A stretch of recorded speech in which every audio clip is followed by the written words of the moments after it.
बिहार से आए हुए सभी हमारे अभिभावक, बुजुर्ग, माताएं, बहनें और लोकतंत्र बचाओ रैली में उपस्थित हमारे इंडिया अलायंस के सभी हमारे नेतागण, कार्यकर्तागण, पदाधिकारीगण,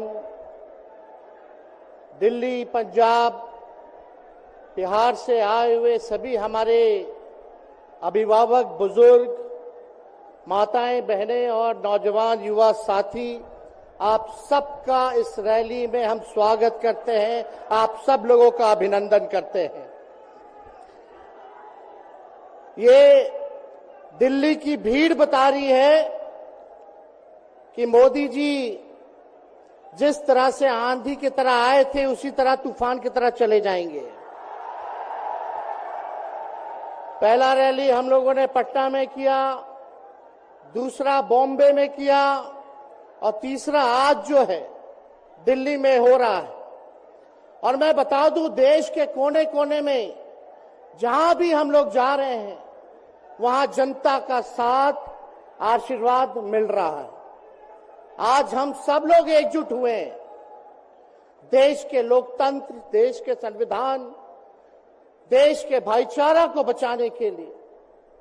जिस हिसाब से देश में बांटने का काम किया जा रहा है, भाई को भाई से लड़ाया जा रहा है, नफरत की राजनीति की जा रही है, उसलिए हम सब नेता आपकी लड़ाई के लिए हम सब लोग आए हैं और आपकी लड़ाई लड़ रहे हैं। और हम लोग सब लोग चाहते हैं कि इस लड़ाई में आपका साथ मिले, आपका आशीर्वाद मिले और आपका प्यार मिले। जो लोग नारा लगाते हैं अब की बार 400 पार, उनका मुंह है, कुछ भी बोलेंगे, लेकिन एक बात तय है, जनता ही मालिक है, आप मालिक हैं और आपको तय करना है कि देश के शासन में कौन बैठने का काम करेगा। आज यहां दिल्ली की जनता से पूछना चाहते हैं, वो लोग नारा लगा रहे हैं, टारगेट फिक्स कर रहे हैं, अब की बार 400 पार, ऐसा लग रहा है कि पहले से ही ईवीएम सेटिंग हो चुका है। ये लोग फिर भी आप लोगों से पूछना चाहते हैं कि आप लोग, ये लोग जो नारा लगा रहे हैं, क्या वो सच होगा या वो सत्ता से बेदखल करिएगा? हाथ उठा के बताइए, इनको सत्ता से बाहर करना है कि नहीं करना? आज हम सब लोग देख रहे हैं कि देश में अघोषित इमरजेंसी लागू हो चुकी है।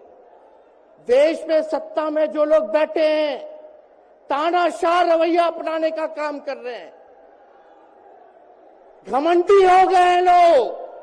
और आज हम लोग किसी को गाली देने नहीं आ रहे, लेकिन जो आंख से देख रहे हैं वो बताने आ रहे हैं, जो महसूस कर रहे हैं वो बताने आए हैं।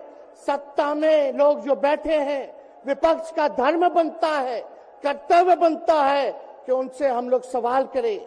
आज मेरा मानना है कि देश में सबसे बड़ा अगर दुश्मन है तो बेरोजगारी है, महंगाई है, गरीबी है। आज यहाँ लोग हैं, नौजवान हैं, नौजवानों से पूछना चाहते, बताओ कितने नौजवान यहाँ जो हैं मोदी जी ने नौकरी दिया? हाथ उठा के बताइए। कोई नहीं मिलेगा। मोदी जी ने कोई नौकरी नहीं दी, सब कुछ जो है प्राइवेटाइज कर दिया।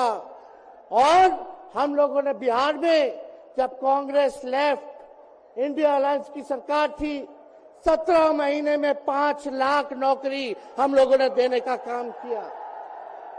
आज किसान तबाह है, युवा परेशान है, लेकिन किसानों से मोदी जी को मिलने का समय नहीं है। मोदी जी मिलते तो प्रियंका चोपड़ा से मिलेंगे, किसानों से नहीं मिलेंगे। अक्षय कुमार को इंटरव्यू देते थे पिछले चुनाव में, इस बार बिल गेट्स को बुला करके इंटरव्यू देने का काम कर रहे हैं। लेकिन किसानों की समस्या कैसे हल होगी ये नहीं बता रहे। किसानों से उन्होंने पिछले चुनाव में वादा किया था कि उनका आय दुगना करेंगे। आज किसानों पर मोदी जी ने तलवार चलाने का काम किया है, जो हमारे अन्नदाता हैं। इसलिए आप सब लोग, हम लोग जब आवाज उठाते हैं, तब मोदी जी और उनकी जो सेल है पार्टी की, उस पार्टी का सेल में कौन है? ईडी है, सीबीआई है, इनकम टैक्स है। लालू जी को तो कई बार सताया गया, मेरे ऊपर मुकदमा किया गया, मेरी मां पर, मेरी बहनों पर, मेरे जीजाओं पर, मेरे पिता के जितने संबंधी थे सब पर केस मुकदमा किया।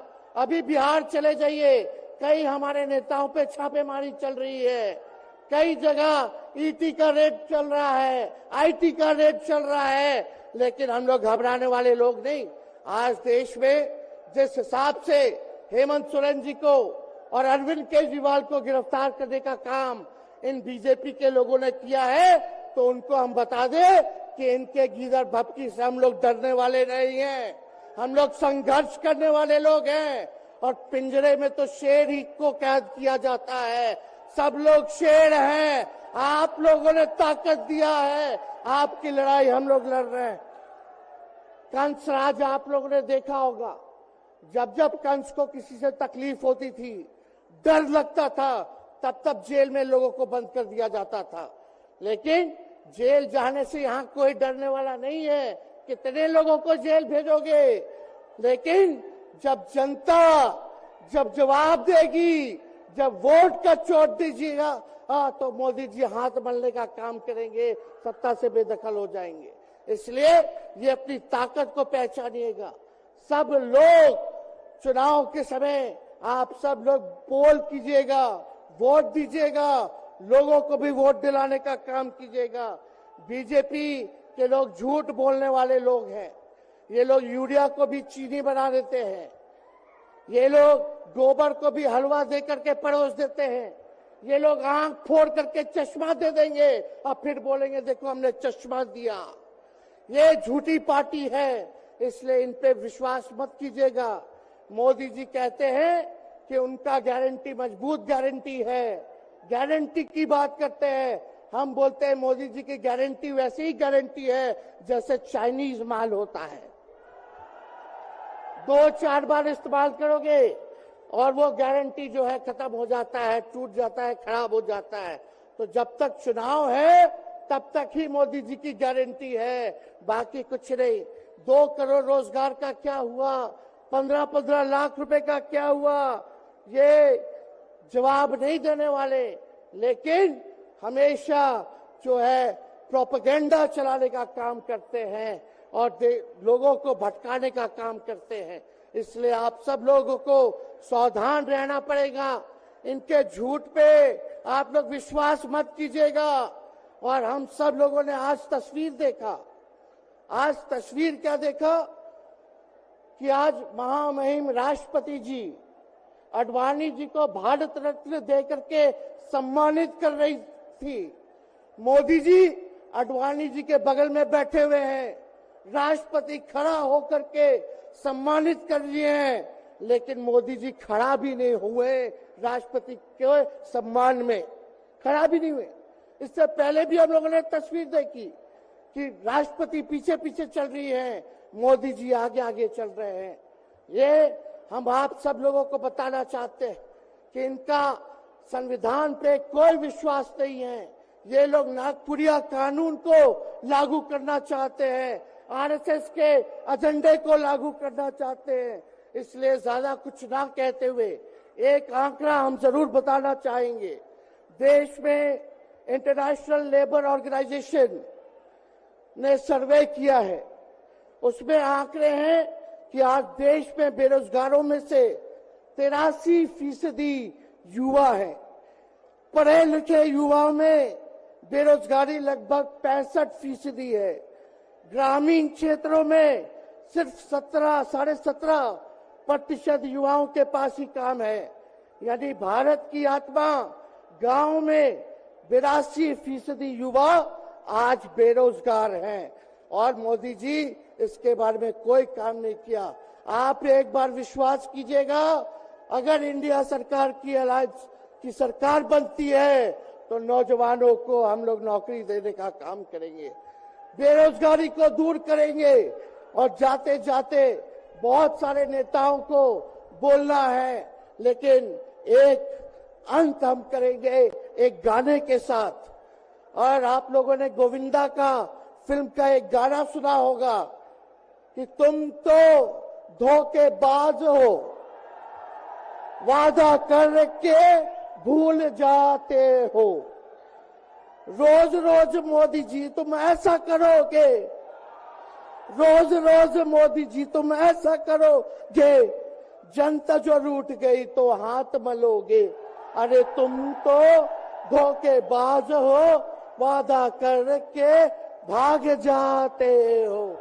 तो आप सब लोगों को बहुत बहुत धन्यवाद। आप सब लोगों का आशीर्वाद मिले और हम सभी लोगों जो है आज मिसेस केजरीवाल और हमारी बहन कल्पना जी के साथ हम लोग जो है मजबूती के साथ खड़े हैं और इस लड़ाई को लड़ेंगे और जीतेंगे। बहुत बहुत धन्यवाद। जय हिंद। बहुत बहुत धन्यवाद।